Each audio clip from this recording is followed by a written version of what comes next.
आयुर्वेदामध्ये अभ्यंगम आचरेत नित्यम असं म्हटलं गेलेलं आहे.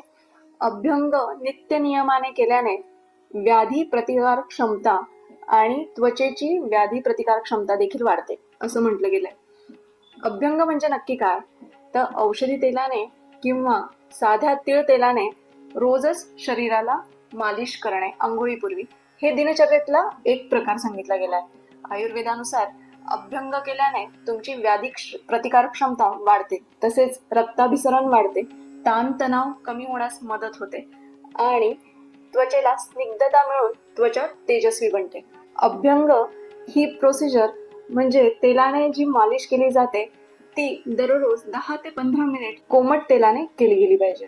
त्याने हाडांना देखील मजबूती मिळते, शरीरातील वातदोष कमी होण्यास मदत होते आणि पर्यायाने वाताने होणारे विकार देखील कमी होण्यास मदत होते.